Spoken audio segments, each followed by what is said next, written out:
What's up, guys? Welcome back to Roensch Capital Charts. Today we're taking a look at NIO, ticker symbol NIO, on a variety of time frames in anticipation of the next trading day, Tuesday, February 20th. Well, NIO stock here on Friday, finishing the day just up a tad, up 5 cents a share, 0.82%. Let's take a look here, starting on the 1 minute chart. Listen, guys, hey, I have a goal.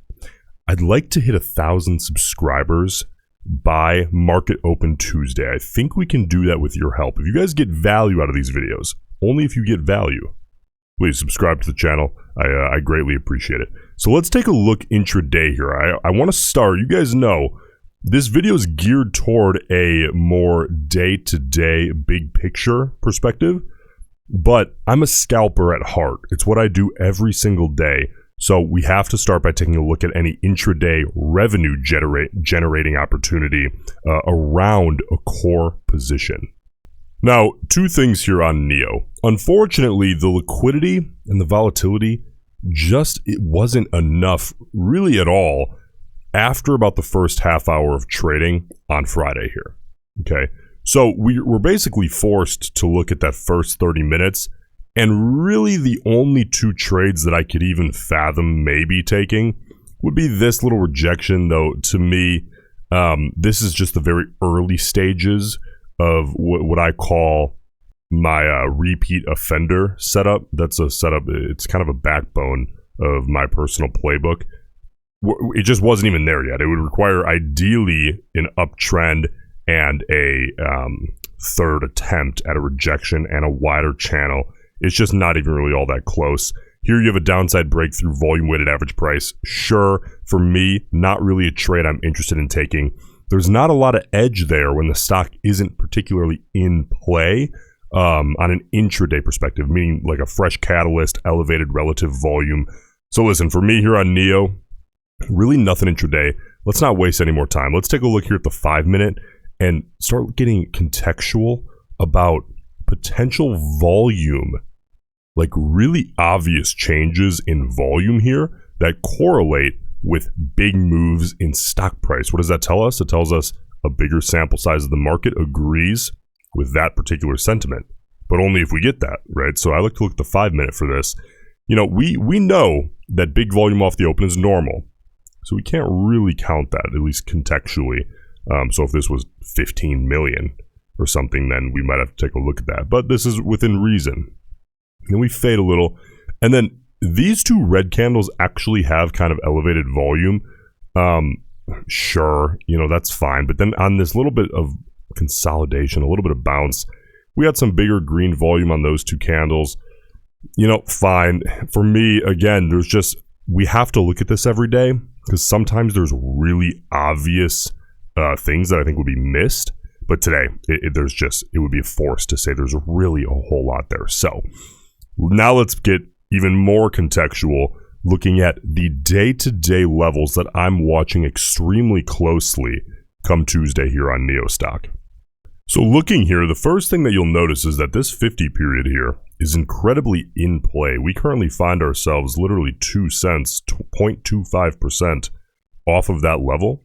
So listen, from a bullish perspective, as we head into Tuesday, here's what I'm looking at. Ideally, I want to see a break upside, retest, hold of support, and rip up away from that 50 period. Now, if you're a bear looking at NIO here, it gets really simple. See a hard rejection, ideally off that 50 period, head down toward that 200 period here on the 30-minute chart in particular, okay? And that 200 period is sitting right around $6 a share. So really, your ultimate goal is to break downside through that 200 period here on the 30 minute. Let's now move on to the 4 hour. Take a look at what's kind of in play here on the 4 hour chart. Again, always looking at multiple time frames, never trading off of a singular time frame. I think it's really easy to get sucked into that. It's kind of a lazy way to trade.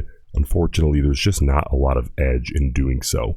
So looking here, that 50 period here on the 4 hour is about 3.68% away to the downside.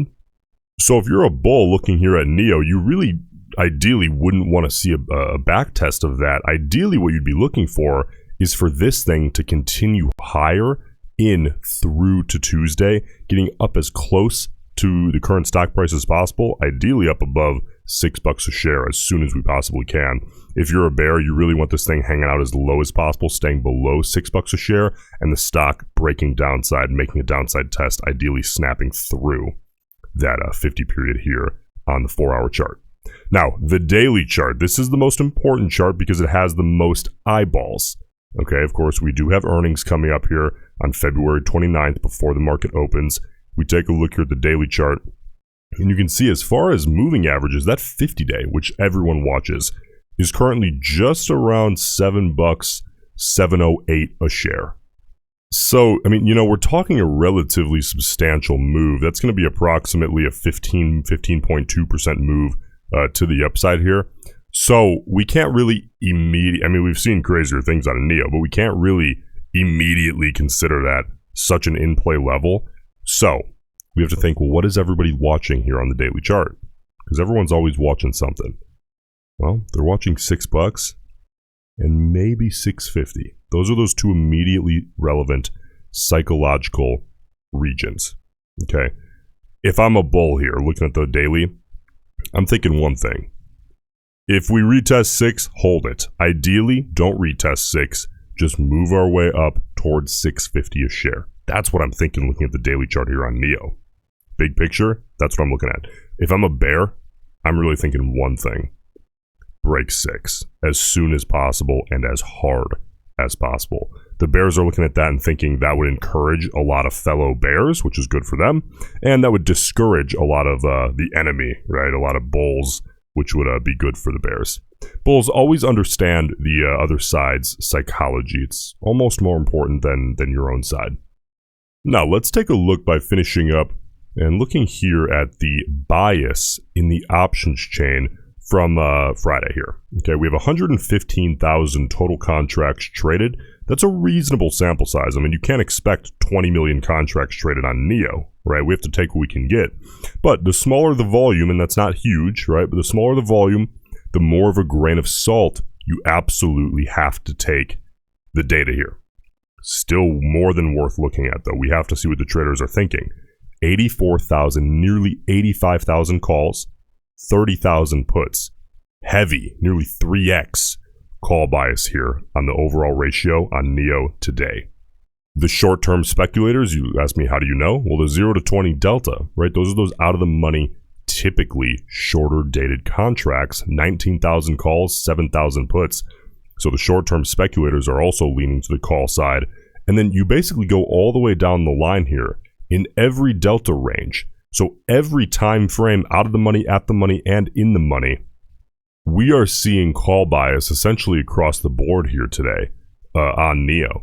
Again, the volume is not massive, so take it with a grain of salt, but that's what the options traders are telling us here today. Listen, if you got value out of this video, please subscribe to the channel. Hope you enjoyed, and I'll see you in the next one.